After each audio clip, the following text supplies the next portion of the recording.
The showroom lights gleamed off polished chrome as Elvis Presley strolled through the rows. No entourage, no spotlight, just a man in a pale shirt and jeans. He paused before a brand-new Eldorado, tracing its curves with tired eyes. Without looking up, the salesman barked, "We don't show that to people who can't pay in cash." Elvis didn't argue. He simply nodded once, turned, and walked away. The showroom fell silent, the echo of his departure heavier than any engine's roar. Tomorrow morning, under those same bright lights, the man they dismissed would return. This time, not as a customer, but as the owner. And the lessons learned in that hushed moment would reshape every life in the room.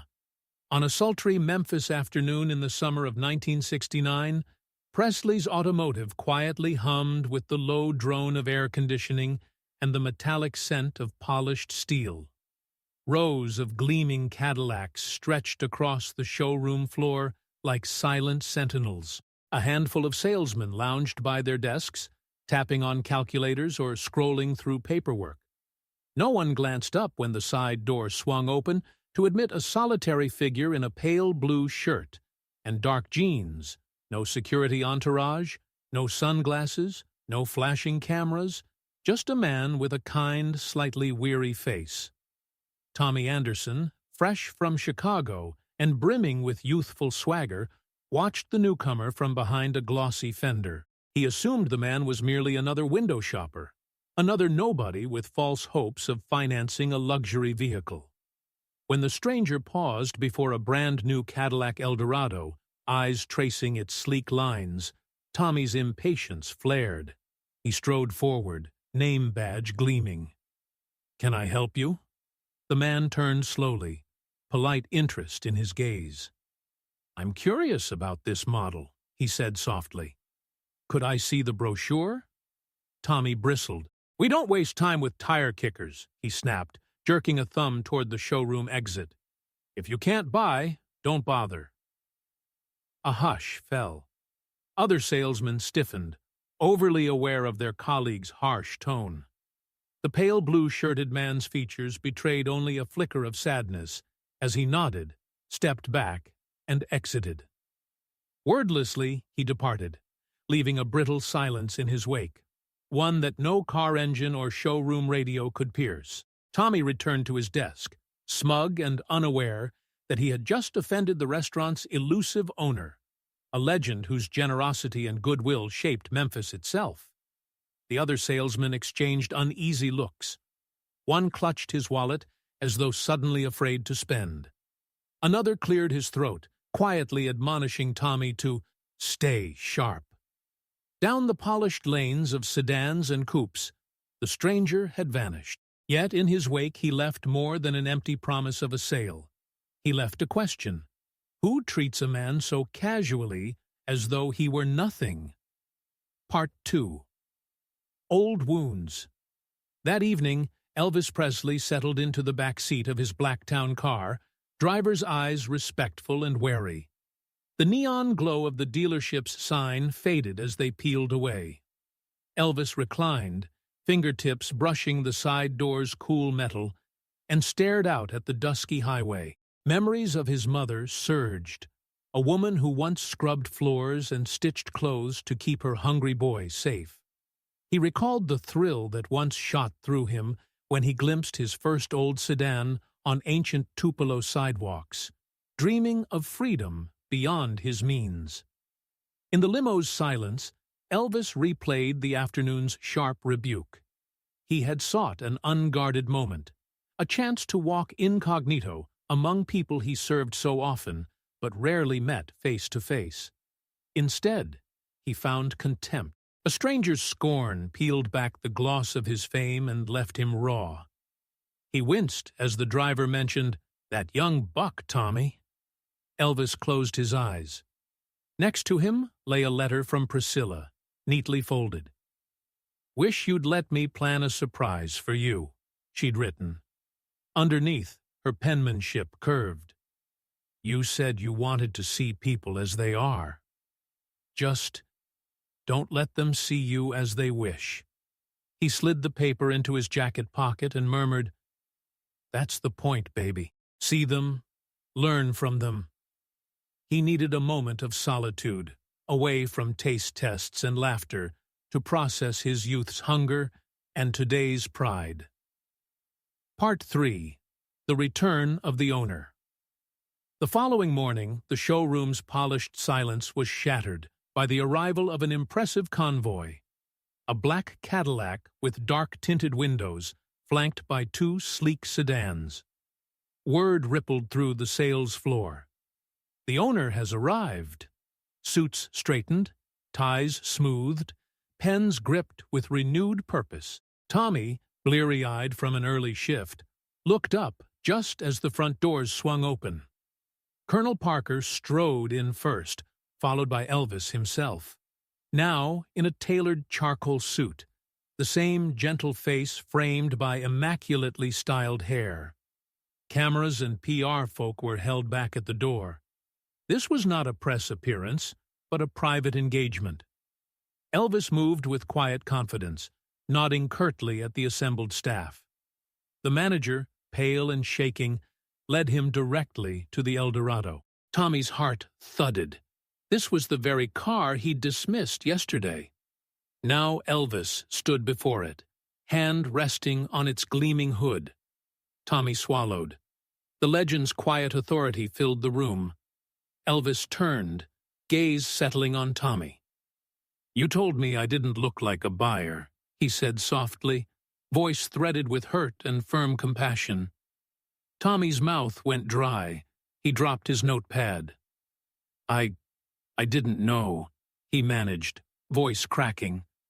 "I'm sorry." "Sir, I never—" Elvis shook his head, cutting through distrust and rancor. "My purpose here is not to shame. It's to teach." He turned to the manager.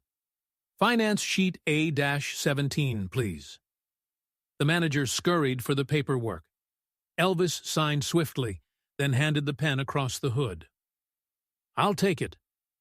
Gasp rippled through the showroom. Elvis bought every single Eldorado on that lot, 6 in total, paying in cash. The total sum dwarfed any commission a dozen salesmen could have eyed for months. Part 4. The True Lesson. After the final signature, Elvis placed a firm hand on the manager's shoulder. "Tommy is not the only one who misjudges. You all deserve a chance to learn." He waved to a group of disbelieving staff.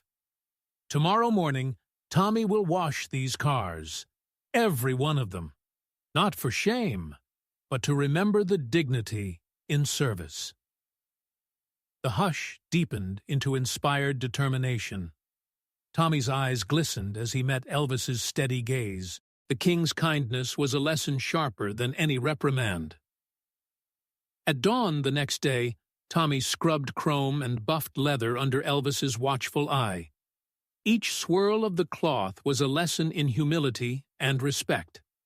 Other salesmen joined, then managers, then even Colonel Parker, sleeves rolled up, reminiscing about washing cars as a struggling busboy.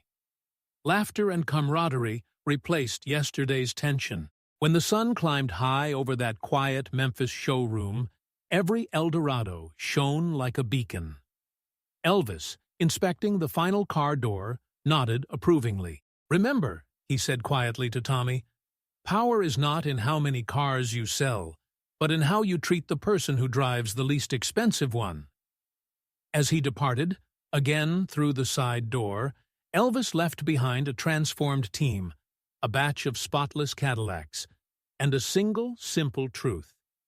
True greatness lies in the grace we extend to every human being, regardless of titles or wallets. And so, on Bill Street, Memphis woke to another summer day, unaware that within its heart beat a lesson of dignity, taught by a king who chose cars and kindness over adoration and applause. Elvis sank into the plush leather seat of his waiting limousine, the door's soft thud closing out the showroom's muted commotion. The driver eased the car onto the shaded boulevard, leaving Presley's automotive in the rearview mirror. In the quiet cocoon of tinted windows, Elvis removed his watch, its band worn from years of use, and laid it gently on his lap. Outside, Memphis draped itself in the warm haze of late afternoon. Inside, memories surfaced like flickering film. He closed his eyes and allowed himself to drift backward, in time to Tupelo, Mississippi, where childhood mornings crackled with the hum of a single bulb overhead and the creak of worn floorboards under bare feet. His mother, Gladys, had awakened him at dawn so she could catch the first light, stacking dishes in a cramped kitchen to earn a few cents toward the rent. He saw her slender shoulders bent over a washboard, her hair pinned back, face lined with determination and fatigue. When he tiptoed closer, she'd smile and ruffle his hair, her gentle laughter richer than any stage roar he'd later command. A jagged ache tightened Elvis's chest. He recalled the first time he'd stood before a gleaming showroom, heart pounding, unable even to slip behind the wheel of an old Ford without a pang of shame. He'd gazed through the glass at cars he could never afford, enthralled by possibilities beyond his grasp. That sense of longing, raw and unfiltered, had driven him to follow the siren call of music, to invest hope in melodies that promised escape. "Lord, let me be more than dreams deferred," he had whispered on cold nights in Memphis, guitar resting on his thigh, voice trembling against the darkness. Now, decades later, he had returned under the scrutiny of a salesman's disdain, only to discover that privilege offered no protection from the sting of humiliation. The frustration of a fortune built on his name had rankled beneath his composed exterior. Yet he understood the man's coarse dismissal all too well. Pride can harden a heart, and status can blind us to others' humanity. A soft murmur reached him through the haze of recollection, Priscilla's voice on the telephone, spoken 2 nights earlier. He traced her words still framed in his mind. "They think you're unapproachable. They forget you're my husband, the father of our child." Her concern echoed like a gentle reprimand, reminding him that behind every legend stood a man who needed to be seen and heard for who he was. He remembered her question.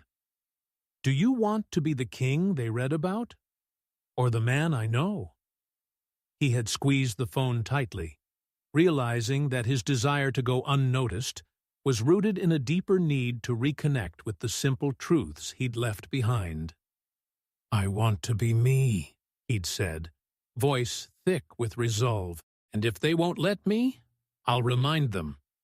Now, as the limo glided through familiar neighborhoods, dilapidated shotgun houses giving way to tree-lined avenues, Elvis felt the weight of his decision settle around him like a second skin. He had chosen humility over entitlement, and in doing so, he honored the memory of his mother's quiet strength.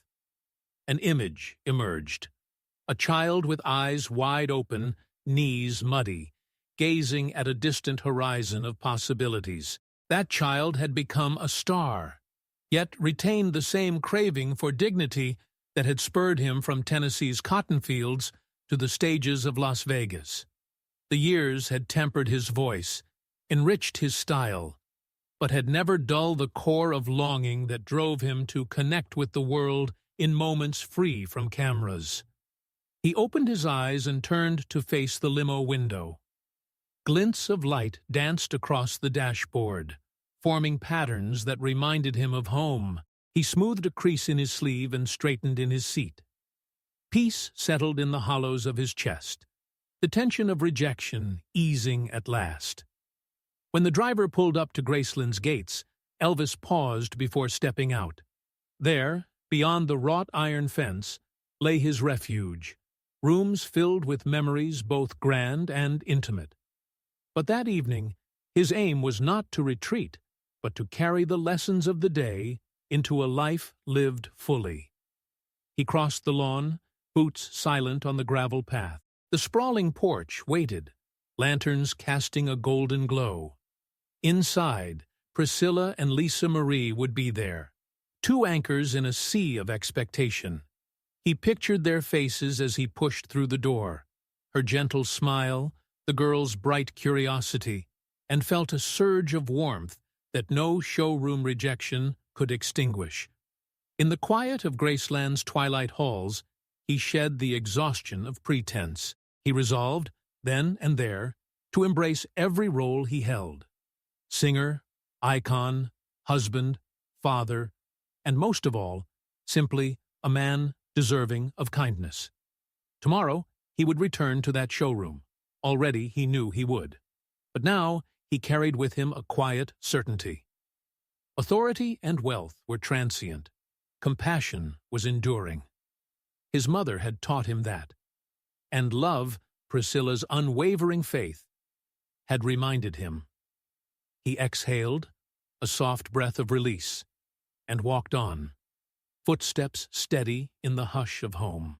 The following morning dawned cool and bright, as if Memphis itself had reset after the tension of the previous day.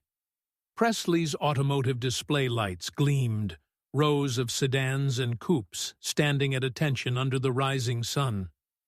The staff arrived before opening, chattering about the strange visit. Rumors had already begun to swirl. By the time Tommy Grant stepped onto the showroom floor, fresh from a quiet dawn prayer, the manager had posted a simple notice on the employee bulletin board. Special guest returning today. All staff report to their stations by 8 o'clock sharp. Tommy felt the hush of anticipation as he slid into his sales-quiet posture at the front desk.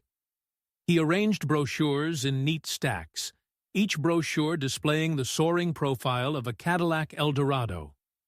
Around him, colleagues exchanged anxious glances. The man who claimed to be nothing more than a looker would return, and this time everyone understood that business would demand more than bravado. At precisely 8 o'clock, the showroom doors swung open. Colonel Tom Parker strode in first, cane tapping softly on the tile floor. A suited attorney followed, carrying a thick sheet of paper clipped to a pad. Elvis moved behind them, this time projecting the quiet confidence of a man returning home. Wordless, he paused in the center aisle, surveying the gleaming inventory as though each vehicle held a secret promise. Silence fell like a velvet cloak. The colonel gestured toward the attorney, who cleared his throat. "Mr. Anderson," the lawyer began, voice crisp, "we have the documentation here. Would you care to accompany Mr. Presley to finalize his purchase?" Tommy's stomach clenched. The man seated in the driver's seat of yesterday's disdain would today assume his title. Owner. He rose, heart hammering, and joined the small procession toward the manager's office. Inside, the manager stood beside a polished desk. He swallowed, straightened his tie, and in a professional tremor said, "Mr. Presley, welcome back." His gaze flicked to Tommy, as if inviting him to share in the mortification. Elvis stepped forward. He removed his jacket and draped it over the desk. His tie was loosened, sleeves rolled to the elbows. He looked every bit the seasoned businessman now, but without the adrenaline-driven posture of a showman. Leaning on the desk, he caught Tommy's eye. "You told me yesterday I didn't belong here," Elvis said in that gentle drawl. "But I'm here to purchase every Eldorado on this lot." Collective breath caught. The manager's mouth worked for a brief moment before he nodded and lifted the contract pad. Elvis flipped to the first page and signed. One by one, he moved through signatures for all 6 Eldorados, each line an irrefutable testament that status springs from action, not assumption. When the final signature was complete, Elvis set down his pen. He pressed his palms flat on the desk. "I ask for grace, not forgiveness," he told Tommy, voice low but unyielding. "You and I both made assumptions. Let's learn from that." With a nod to the manager, Elvis turned and quietly exited the office, his entourage receding into the morning's soft light. The showroom staff stood rooted, minds reeling at the reversal they had just witnessed. Moments later, Elvis returned, this time with a bucket of soapy water, a stack of soft cloths, and Tommy by his side. "Start with the El Dorado in front," Elvis instructed. "Take your time. Treat every panel as though it were priceless." Tommy glanced at the car's perfect curves, then down at his own trembling hands, clutching a sponge. He sighed and stepped forward. The weight of yesterday's arrogance pressed against his shoulders, but he lifted the sponge and began to wash, the sudsy water sliding over chrome and paint in sweeping circles. Elvis joined him at the next car, sleeves rolled, humming a quiet gospel tune under his breath. The two worked in tandem, cleaning tires, wiping windows, buffing metal. Salesmen passed by, blinking as though unsure whether to intervene, but Elvis's smile and steady labor held them at bay. The act itself transformed the atmosphere. No longer a stage for transactions, the showroom became a workshop of humility, a space where judgment gave way to joint effort. By midday, each El Dorado gleamed as though reborn. Tommy rinsed the last droplets from the final fender, the sun glinting like a spotlight on their shared toil. He set down the sponge and turned to Elvis, chest tight with new conviction. Elvis regarded him kindly. "Tommy," he said, "I buy these cars with cash, but the real purchase is respect. You've earned mine." With that simple affirmation, Elvis reclaimed his title not just as owner, but as teacher. He extended a hand, and Tommy grasped it firmly, in that moment forging more than an employee bond, finding a deeper connection grounded in mutual dignity. As Elvis prepared to depart once more, he offered one final gesture. He reached into his jacket pocket and produced an envelope addressed to the dealership, for the Automotive Scholarship Fund. Inside lay funds to train aspiring mechanics and service professionals, an investment in people who, like Tommy, hungered to belong and to serve with pride. In the silence that followed his soft farewell, the staff realized they had witnessed more than a commercial transaction. They had experienced a demonstration of character, that assumptions can be undone, and that true leadership is measured by the hands that roll up sleeves, by the grace one extends when no cameras watch, and by the lessons that ripple outward in acts of service. Elvis's footsteps faded through the glass doors, leaving behind 6 resplendent Cadillacs and a showroom transformed. Tommy, looking at the scholarship check and the shining cars, felt a deep well of purpose stirring within him, determined that no guest under his care would again be unseen or unvalued. And as the midday sun warmed the polished floors, Memphis resumed its hum, carrying with it the echo of a king who chose to lead by cleaning cars rather than claiming crowns. The weeks following Elvis Presley's surprise purchase and showroom cleanup morphed into something neither staff nor regular customers anticipated. Presley's Automotive, once merely a dealership, became a quiet beacon for lessons in respect, humility, and second chances.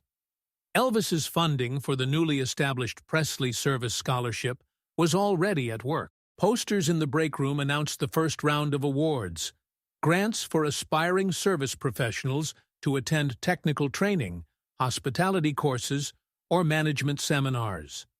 Tommy Grant found himself on a new mission. He chaired the scholarship committee, poring over applications from high school graduates and career changers alike. Each letter told a story. A veteran seeking direction after returning home, a single mother hoping to support her family with stable work, a teenager determined to learn an honest trade. Scrawled among the forms, Elvis's words, "Learn to serve with honor, and you'll build a life worth remembering," reminded Tommy of the transformative power behind every act of kindness. On a crisp autumn morning, the dealership hosted its inaugural ceremony in the softly refurbished showroom, where bright banners proclaimed Presley Service Scholarship Inauguration. Rows of chairs faced a simple podium, flanked by gleaming Cadillacs, a symbolic bridge between dreams and reality. Tommy stood off to the side in his carefully pressed black slacks, heart pounding with pride. Seated in the front row, flanked by Colonel Parker and Presley's legal counsel, was Elvis himself, dressed in an unassuming gray sport coat and open-collar shirt.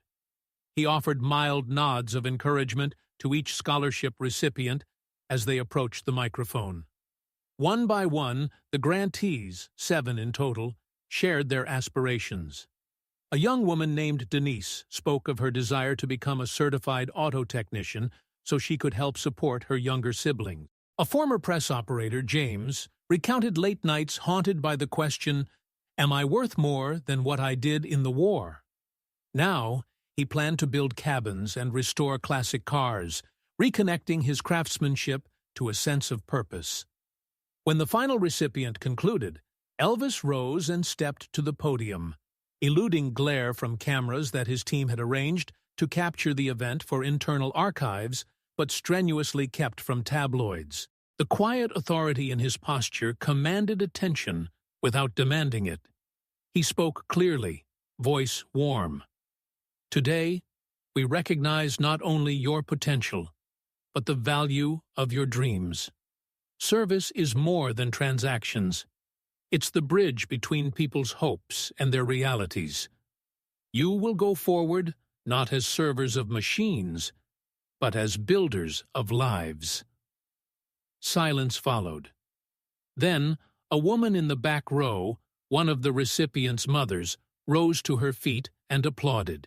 In moments, the entire room joined, staff, families, and local dignitaries acknowledging the moment's gravity. Elvis stepped down and moved quietly through the crowd, shaking hands and offering words of personal encouragement that no photograph could capture. After the ceremony, Tommy and Elvis shared a brief walk through the showroom's polished expanse. The golden afternoon light cast long shadows across the floor. "Elvis," Tommy said softly, "you've given these folks a chance they might never have had." Elvis paused, fingertips grazing the edge of a brochure rack. He looked up at Tommy, eyes reflecting genuine humility. "I only gave them what I wish someone had given me long ago," he replied. They reached the showroom's exit. Elvis nodded to Tommy. "Keep pushing forward. Let this scholarship grow." Tommy swallowed, fighting back emotion. "I will." Years later, Presley's Automotive would celebrate its 10th anniversary of the scholarship, having supported hundreds of students who became technicians, service managers, and hospitality leaders. Each success story bore Elvis's invisible signature, an unspoken affirmation that dignity and service uplifts entire communities. Tommy Grant rose through the company ranks, eventually overseeing multiple locations and directly mentoring scholarship recipients. Yet in every conference room speech and training session, he returned to the core lesson learned on that morning's soap and water cleanup. Treat every person you meet as a someone deserving of respect, regardless of their place in life. And in Graceland's archives, in a simple binder labeled Scholarship Roots, lay a faded photograph of Tommy and Elvis working side by side on a Cadillac's fender. Underneath, a handwritten note from Elvis. "In every reflection, remember where you've been and where you can lead others." EP. Thus, a king's legacy endured long after the shine of stage lights dimmed, radiating in humble showrooms, workshop classrooms, and in the hearts of those who learned that true greatness is measured not in titles or trophies, but in the grace we extend and the lives we help restore.